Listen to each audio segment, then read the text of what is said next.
એક સિંહ સમાજની વાત પેલા શરૂઆતમાં કરી છે।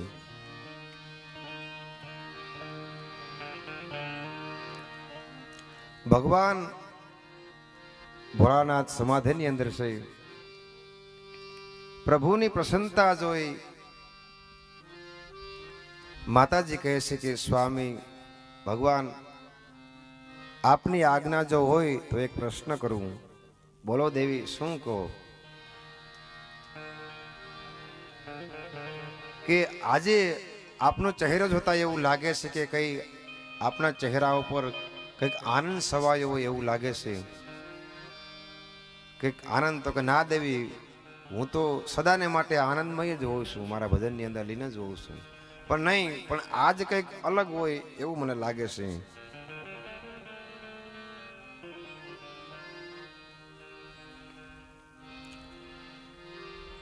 પણ જો મને અંદરથી એક પ્રશ્ન થયો છે સ્વામીનાથ, તો કે બોલો દેવી,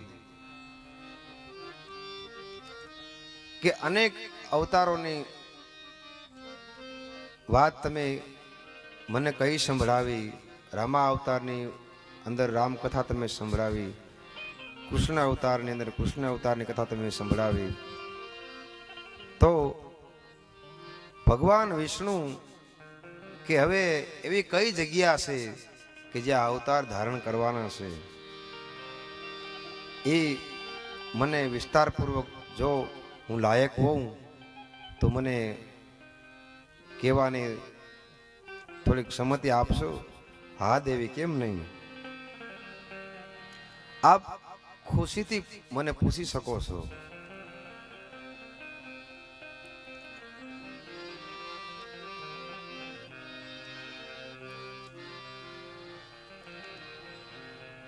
ભગવાનની લીલા કે જ્યારે જ્યારે પૃથ્વીની ઉપર ભાર વધી ગયો ત્યારે પ્રભુ ભક્તોના સંકટ હરવાને માટે, ગાયોની સહાય કરવાને માટે આવો અવતાર ધારણ, વારંવાર સંકટ આવે એટલે પૃથ્વી ગાયનું રૂપ લઈ અને ભગવાનની પાછળ જાય છે કે પ્રભુ હવે હદ થઈ ગઈ છે, કે પૃથ્વી પર પાપ વધી ગયું છે, તો હવે શું કરવું? હવે સંતો અને ભક્તો જ્યારે પોકારે કે હવે અમારા આ વાત અમારી અંદર હવે નથી ગઈ, તમે અવતાર ધારણ કરી અને આ દુષ્ટોને તમે હરો, આ ભૂમિનો ભાર તમે હરો પ્રભુ, તો કંઈક આમાંથી અમે ઉગરી શકીએ। પણ માં ઉમિયાજી કહે છે કે મને કંઈક આવું ભગવાનની વાત કહી બતાવો, કંઈક ધર્મની વાત મને કહી બતાવો।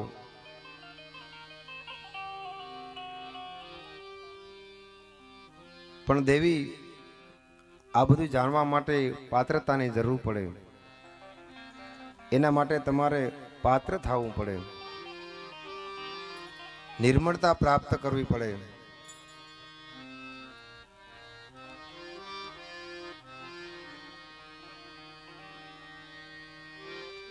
મહાદેવ કહે નિર્વાણી, સુન ગિરજા અમર કહાની।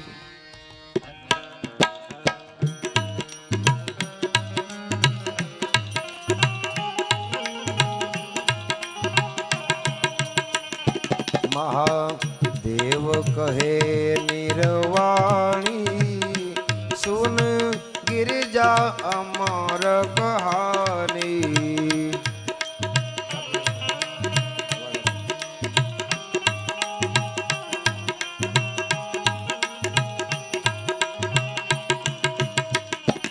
जब प्राण अपान मिलावे तब कुंडलनी उठ जावे।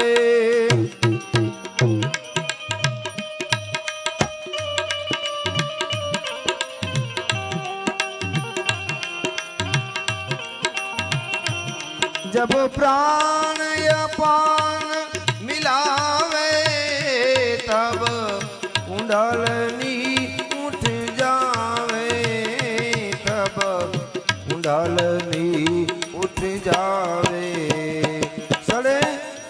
શૂન્ય શિખર પર પ્રાણી સડે શૂન્ય શિખર પર પ્રાણી સુન ગિરિજા અમર કહાની મહાદેવ કહે નિરવાણી એ સુન ગિરિજાય અમર કહાની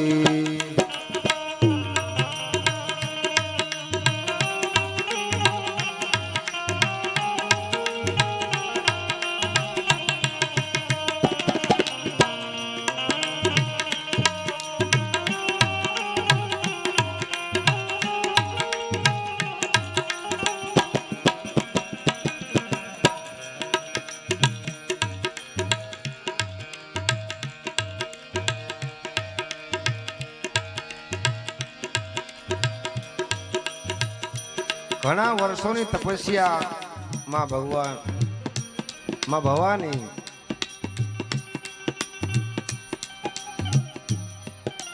ભગવાન ભોળાનાથની રાહ જોઈ છે કે સ્વામિનાથ ઘણા સમયથી સમાધિની અંદર છે તો એના સ્વાગત માટે આતુરતામાં રાહ જોવે છે પણ એ પેલા નારદજી ત્યાં મહેમાન થાય છે અને નારદજી માં ઉમિયાજીને ઘરે પધાર્યા છે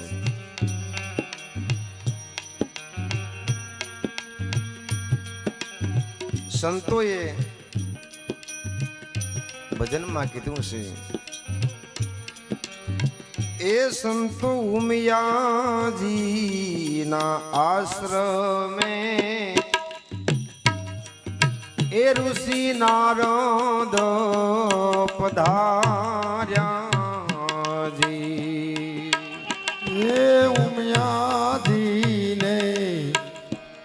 આશ્રમે ઋષિ નારદ પધારા એના સતી સન્માન તો એ કીધા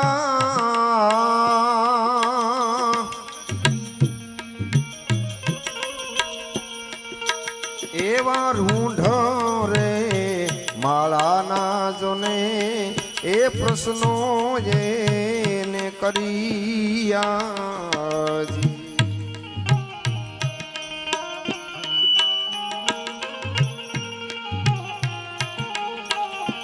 નારદજી મહેમાન થાય છે થોડોક સમય જાય ત્યાં અને માતાજીને કહે છે માં તમને કઈ ખબર છે તો કે ના ભગવાન ભોળાનાથે જે આ માળા વીટી છે ને ગળામાં એ શેની છે તમે કોઈ દી પૂછ્યું તો કે ના તો કે તમે કોઈક દી પૂછજો તો ખરા એ કોની માળા છે મેં તો એવું કઈ નથી વિચાર્યું તો કે એ મહારાજી પહેરે છે ને એ તમારી માળા તમારી ખોપરીની માળા છે તો કે હે તો કે હા હોય નહીં કે તો અત્યાર સુધી હું એની સાથે રહેવા વાળી એની અર્ધાંગની અને મારાથી આવી વાત છુપાવીને રાખી આવું કેમ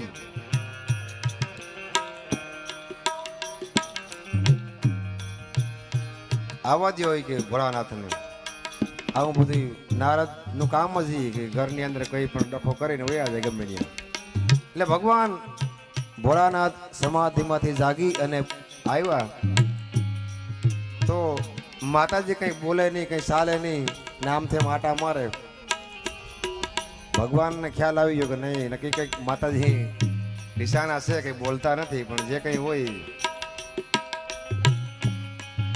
માતાજીને કહે છે દેવી એ દેવી ના મારે કઈ બોલવું નથી તમારે જાઓ મારે તમારું કોઈ કામ નથી પણ એ કે શું વાત છે બોલો એ કે પેલા તો તમારા ગળામાં જે માળા છે ને આ ડોકમાં જે પહેરી પેલા કાઢી નાખો પછી બધી વાત કરું પણ એ કે છે હું એ કે તો કે નહીં એ કે જો આ ભગવાન વિષ્ણુ કેવા અસલ મજાના ઘરેણા પહેરે બ્રહ્માજી આ બધા કેવા સરસ મજાના કપડાં પહેરે અને તમે તો આવા ગળામાં નાગ ને ખોપરી મને આ ગમતું નથી તો કે નહીં પણ ભગવાનને ખ્યાલ આવી જાય કે દેવી કે હમણાં કોઈ મહેમાન આવેલું હોય કે થોડોક ટાઈમ પહેલા તો કે હા ઘણા સંતો હોય કે આવેલા કે ઋષિ મુનિઓ નારદજી આવેલા ને નારદનું કીધું ને ભગવાનને ખ્યાલ આવ્યો, હા બસ તો આ નારદનું જ બધું કામકાજ હોય બધું.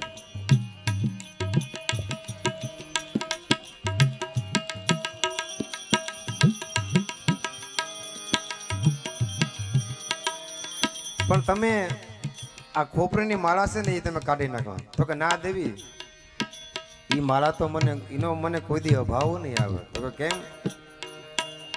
એ કઈ માળા તમારી છે, તમારે ખોપરીની છે. મારી માળા? પણ એ ક્યાં એટલા બધા મસ્ત? તો કે હા, જેટલા મસ્તક છે ને દેવી, એટલા અવતાર તમારા થયા છે. હું વાત કરો એ કે તમે આટલા સુધી મારા ત્યાં છુપાવીને રાખ્યું? હા દેવી, તમારી સાથે રહેવા વાળી અર્ધાંગની. તો કે હે પ્રભુ, તમારી ખોપરી ક્યાં? તો કે મારે ન મરવાનું હોય. એ કે તો મારે મરી જવાનું, તમારે મરવાનું નહીં. આવો અન્યાય ન સળાવી લઉં કે પ્રભુ, મને જન્મ મરણ મને ન ખપે, મારે નથી આવું જવું. તો આના માટે શું કરવું પડે? દેવી, એ તો બહુ અઘરી વાત છે કે એની માટે પાત્રતાની જરૂર છે.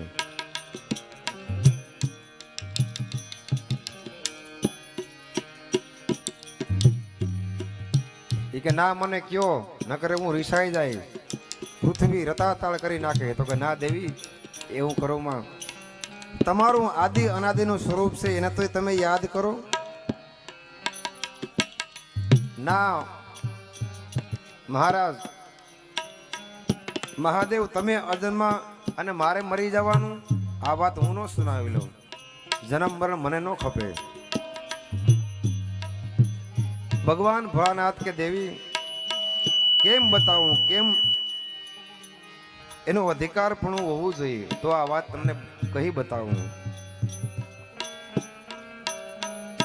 પણ એ કે હું હજી અધૂરી છું, કાયમીને માટે તમારા ભેગી રહેવા વાળી હું, અને હું કેમ હજી અધૂરી? તો કે હા દેવી, આ અટપટી વાત છે, જેમ તેમ કોઈ સમજાય એવી નથી. રામા અવતારમાં પણ નહોતી સીતાજીને સમજાણી, કૃષ્ણ અવતારમાં પણ રૂક્ષ્મણી નહોતી સમજાણી. આ મહાધર્મની વાત આ જેમ તેમ કઈ સમજાય એમ નથી.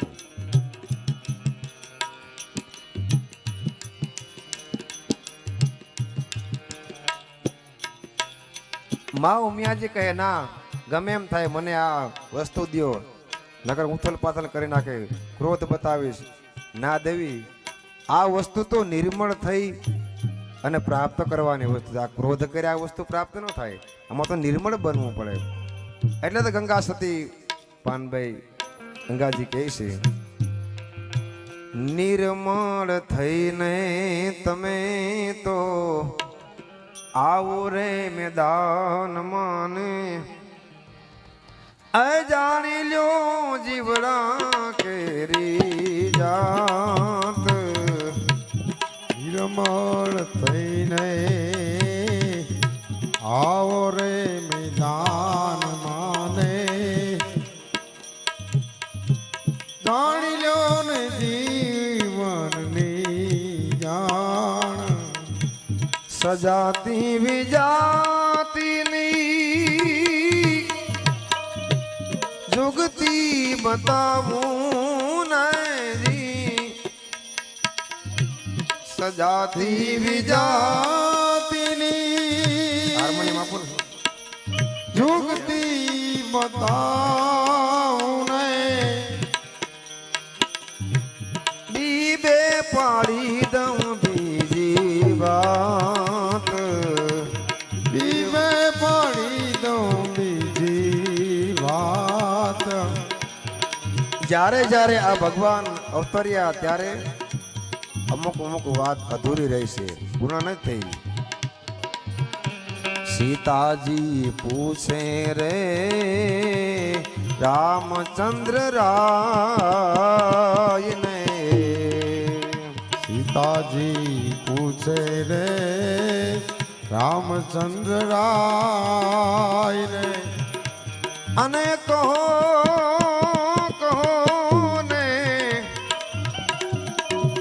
ને આવી હેજી વડા ધર્મની આવી વાત રે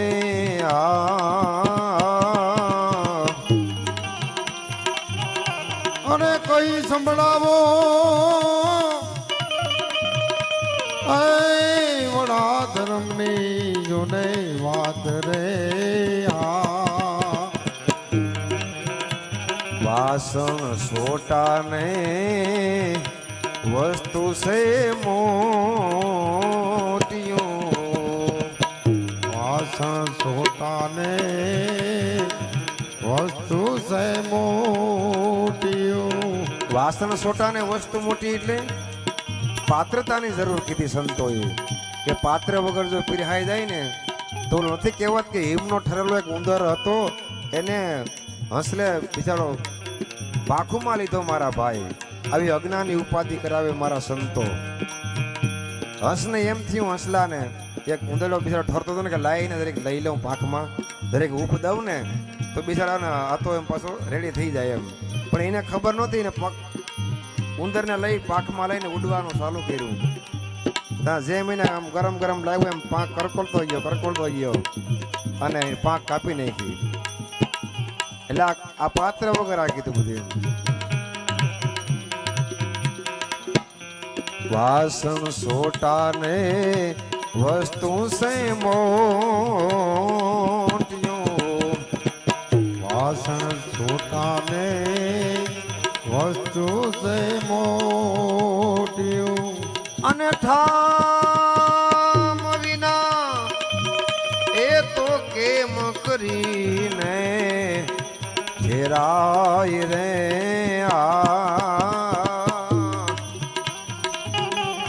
અને ઠામ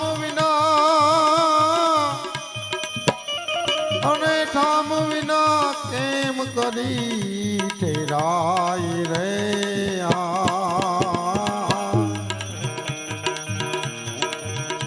સીતાજી પૂછે રે રામચંદ્ર રાય ને સીતાજી પૂછે રે રામચંદ્ર રાય ને રામા અવતારમાં પણ વાત અધૂરી પડી કૃષ્ણ અવતારમાં પણ વાત અધૂરી પડી રુક્ષ્મણજીને પણ ન સમજાણી તો આપણને ક્યાંથી સમજાય જો એને ભેગા રહેવા વાળા સમજાતું હોય તો આપણે તો બ્રાહ્મણ જીવ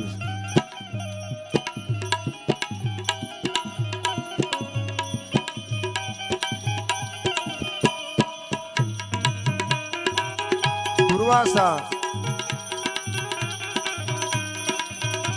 ભગવાન કૃષ્ણ ભગવાન કે ગુરુ મહારાજ આજ અમારે મેલે તમે પધારો ને જમવા પધારો ને પ્રભુ તો કે ના હું એમ ન આવું આ સ્ટેપ પટરાણીને જો કે આ બધી આ ગાડામાં જૂતે અને એમાં હું બેહું અને પછી મને લઈ જાવ ને તો હું આવું રૂક્ષ્મણજીનો મગજ ગયો આવા થોડા ગુરુ હોય કંઈ આ થોડાવી નાખે ગાડામાં બેહાય ને આપણે ઢહળ આવે કે તો ભાઈ અમારે નથી આવું કે જાવ કે વળી કૃષ્ણ ભગવાન કે ના ના ગુરુ મહારાજ ક્ષમા કરો અને પધારો એટલે ગુરુ મહારાજની વર્ણ આવી આ વસ્તુ એમ જેમ તેમ સમજાય એમ નથી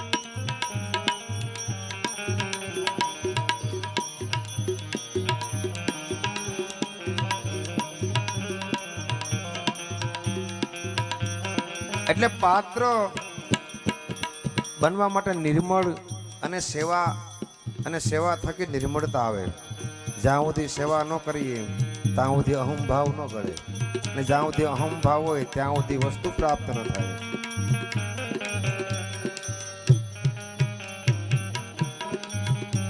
એક દિવસ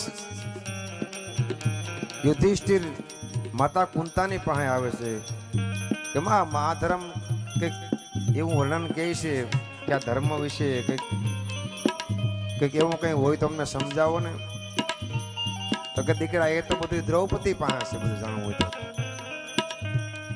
અરે કે દ્રૌપદી પાસે તો કે હા દ્રૌપદી પાસે આવે છે એ કે માં કુંતાએ અમને મોકલ્યા છે ને તમે આવું કંઈક જાણો છો તો કે હા એ કે જે હોય કહો ને ગોળ ગોળ હું વાતો કરો એમ પણ ના એ કે તમે આવું કંઈક જાણો છો એવું માતા કહે છે તો કે હા, પણ એ કે આ એમ નહીં સમજાય. એને સમજવા માટે તમારે નિર્મળ બનવું પડશે, પાત્ર બનવું પડશે, તો આ વસ્તુ સમજાશે. એમ સમજાય એમ નથી.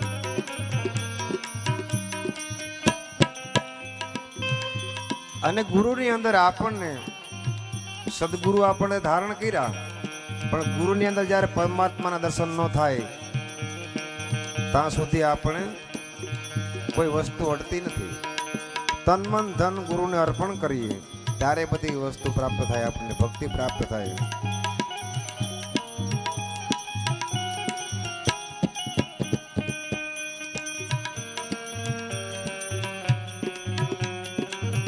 ગુરુ કોઈ વ્યક્તિ નથી. ગુરુ તો આદિ અનાદિનું સ્વરૂપ છે, અજર અમર અને અવિનાશી. ગુરુ દેવન કા દેવ હે, દેવનો પણ દેવ સદગુરુ મહારાજ છે.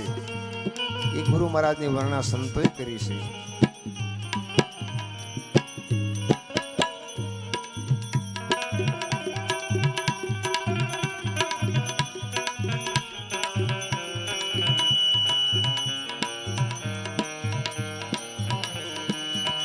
ખીમ સાહેબ અને રવિ સાહેબ ભાણ બાપાના બે શિષ્યો હતા. પણ ખીમ સાહેબને બાપનો ભાવ હતો એટલે પામી ન શક્યા, અને રવિ સાહેબને ગુરુનો ભાવ હતો એટલે પામી ગયા. એમ સદગુરુ પરમાત્મા સ્વરૂપ આપણે જાણીએ, ઈશ્વર સ્વરૂપ જાણીએ તો બધું પ્રાપ્ત કરી શકીએ, પણ વ્યક્તિ તરીકે તમે માનો તો કંઈ પ્રાપ્ત ન થાય.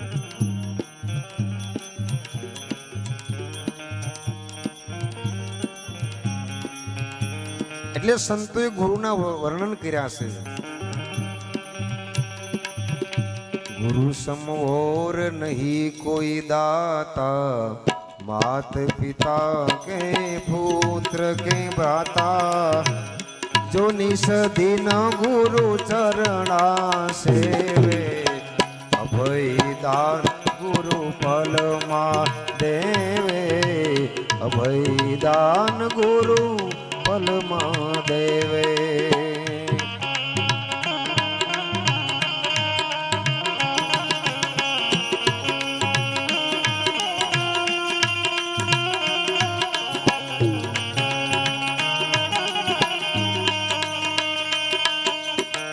गुरु को कामी क्रोधी देखे, ताको कर्तव्य जाय अलेखे, श्वासो श्वास सुमिरन गुरु केरो, श्वासो श्वास सुमिरन गुरु केरो, सहजे मटे भव सागर फेरो, सहजे मटे भव सागर फेरो.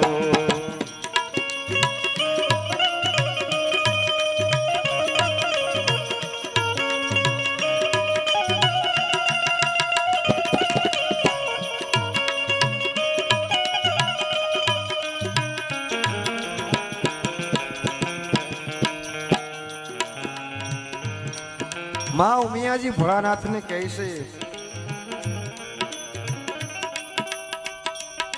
स्वामीनाथ मारे आ जन्म मरण माथी रहित थવું છે, મારે હવે જન્મ મરણમાં નથી આવવું. કોઈ પણ સંજોગોમાં તમે કયો એમ કરવા તૈયાર થઉં. દેવી નિર્મળ બનવું પડે. દેવી આ ખાનગી વસ્તુ છે, ગુપ્ત વસ્તુ છે, એના માટે કોઈ એકાંત વસ્તુ જોઈએ, એવું પાત્ર, એવી જગ્યા જોઈએ. ન્યાય વસ્તુ તમને હું આપી શકું, પણ જોજો દેવી આ વસ્તુ આપવામાં કઈ ભૂલ ન ખાશો.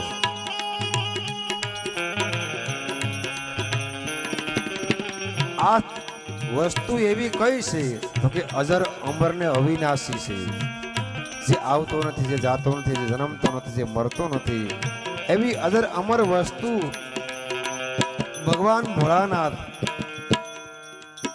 એવો મંત્ર જે વાણીથી રહિત છે. દેવળે દેવળે દિયે હોકારા, તમે પારખ થઈને પરખો.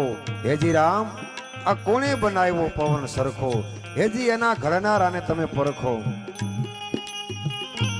એ રે હેજી એના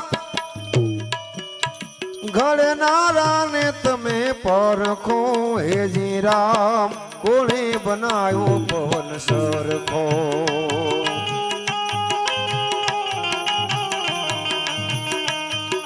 હેજી એના ઘડનારાને તમે પરખો. હેજી એના ઘડનારાને તમે પરખો.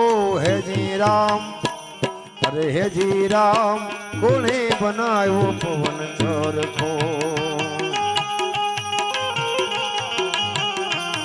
એ ज्ञान की धुन में ज्योत जलत है मिटो अंधार आतन को.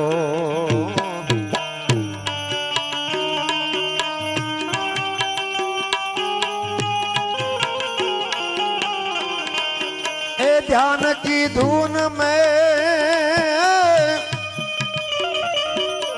ध्यान की धुन में ज्योत जलत है मिटो अंधार आतन को. देवड़े देवड़े दिए हो कारा भाई. देवड़े देवड़े दिए हो कारा भाई. पारख थईने तमे परखो. हेजी तमे पारख थईने परखो. हेजी राम कोणे बनायो पवन चरखो. હેજી રામ કોણે બનાવ્યો પવન ચરખો. દેવી આને માટે પાત્રની જરૂર છે, ધીરજની જરૂર છે. આમાં ધીરજથી આ પદ ઈશ્વરના પદને પામવા માટે ધીરજની જરૂર છે. એટલે સંતો કહે છે અજરા કઈ જરિયાન જા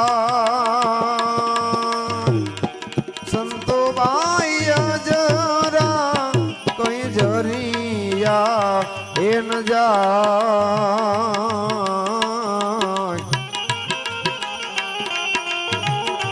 એવા થોડે રે તમે સાધ પીવો ખાધુબા.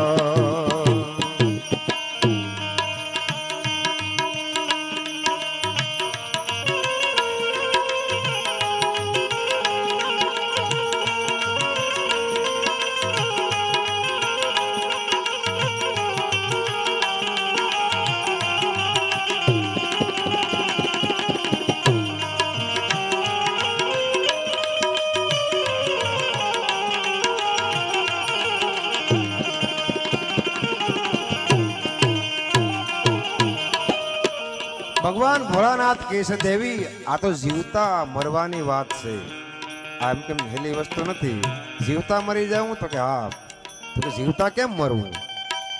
તો કે પોતાનો અહંકાર અભિમાન સદગુરુ મહારાજના શરણોમાં અર્પણ કરી દઉં એટલે જીવતા મરી જાય.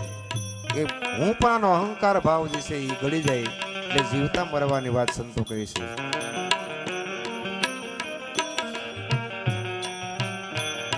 આ ભયથી રહિત અહંકાર અને અભિમાનથી રહિત અકર્તાનો ભાવ ત્યાગી અકર્તાપણાનો ભાવ ત્યાગી કર્તાપણાના ભાવમાં દેવી આપવું પડે.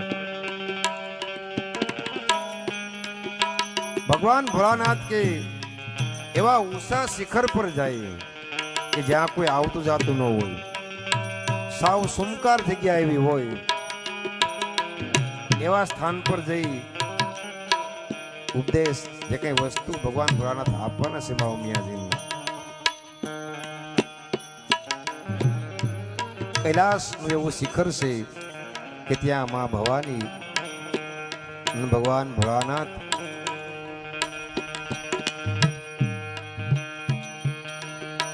આ વાત માને છે. ભગવાન ભોળાનાથ કહે છે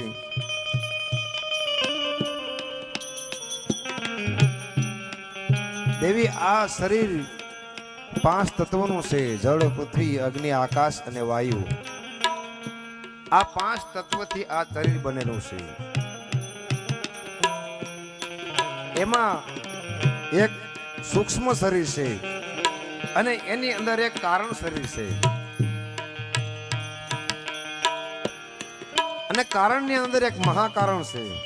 આ મહાકારણથી પણ પર છે એવી આ વસ્તુ અજર અમર ને અવિનાશી છે. એનાથી પણ પર વસ્તુ છે બધી આ.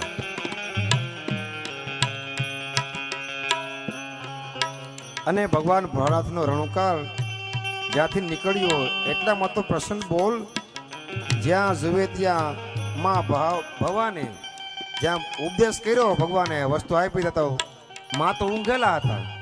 અરે દેવી આ શું? હું તમને ના પડતો તો કે તમે અધિકાર નથી, તમે શું કર્યું આ? હવે શું કરું? આ બોલ નીકળી ગયો વળાંત, હવે તો પાછો જાય નહીં. દેવી જાગો, એટલે હું તમને ના પડતો તો કે રહેવા દો, તમે હજી તમે પાત્ર નથી. પણ એ તો ભગવાન ભોળાનાથનો બોલ એટલો પ્રસન્ન હતો, વેગ હતો, એ કોણ ઝીલી હગે?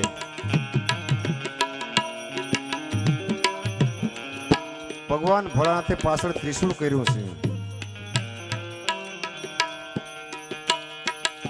અને કોઈથી ઝીલાય નહીં એવો આ મહામંત્ર પાછળ ત્રિશુળ મોકલ્યું છે. પણ આ તો ભગવાન ભોળાનાથનો રણુકાર કોણ રોકી શકે? પોપટનું એક ઈંડું પડ્યું તો કોસવાઈ ગયેલું, એમાં તેમનું આ આહવાન થયું.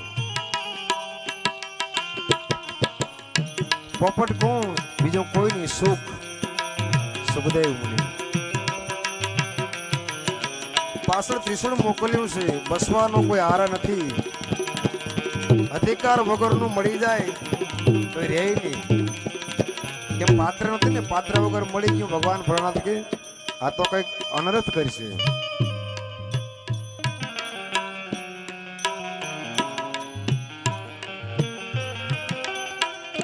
આગળ ત્રિશુળ પડ્યું છે. પોપટ ભાગ્યો બસાવો, બસાવો. કોણ બસાવે? આને કોણ સ્વીકારશે? પાછળ ભોળાનાથનું ત્રિશુળ અતિ ભયભીત થયો છે. પોપટ થનગનાટ કરવા લાગ્યો. ક્યાંય કારીગરાઈ એની ફાવી નહીં. છેવટે શું કર્યું કે છેવટે વ્યાસ ભગવાનના પત્ની જે પાણી ભરીને જતા હતા એની અંદર પૂરો થઈને પડી ગયા. અને વ્યાસ ભગવાનના પત્ની જે પાણી પીતા હતા એ પાણીની અંદર પ્રવાહીમાં અંદર પેટમાં ઉતરી ગયા. ભગવાન ભોળાનાથ સમજી ગયા કે આને મેળવો તો નથી જ. 18 વર્ષ સુધી ત્યાં ને ત્યાં ધૂણી દેખાવી.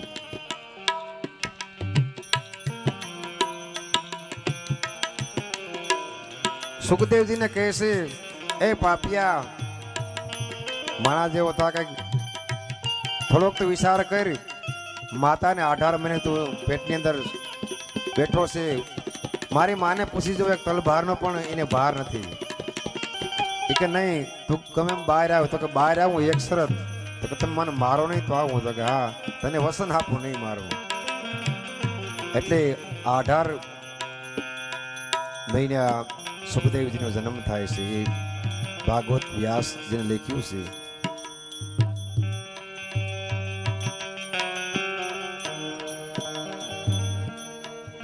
એટલે આ પાત્રતા વગર આ વસ્તુ વિસાઈ જાય તો અજ્ઞાની ઉપાધિ કરાવે મારા સંતો. પાત્ર પાર ખાવીને સંગતું ન કરીએ.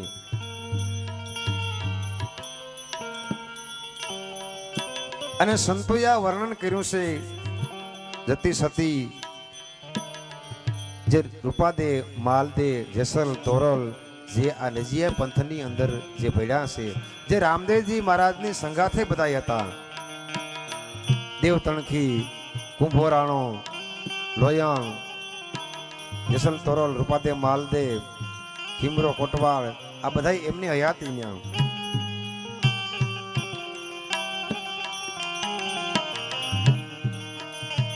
એટલે તો સંતોએ વાણીમાં પણ વર્ણન કર્યું છે. એ જીરે લાખા ઋષિ રે ભય સંપાય જોને એ માર કુંડ ને પૂછે.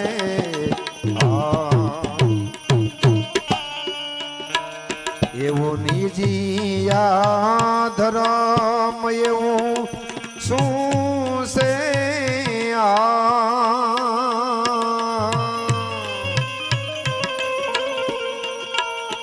એ ધીરે લાખા એ ધીરે લાખા ઋષિ રે સંપાય જોને એ જી માર કુંડ ને પૂછે આ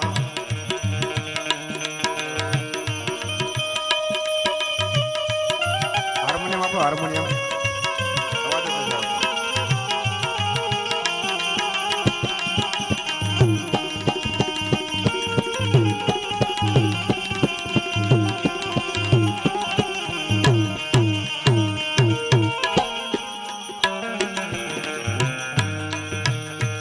દેવી સ્વામિનાથ પણ એવી કઈ ભૂમિ છે કે જ્યાં શ્રી રામદેવજી મહારાજ ભગવાન વિષ્ણુ ત્યાં લીલા કરવાના છે જોકે પશ્ચિમનો ઘાટ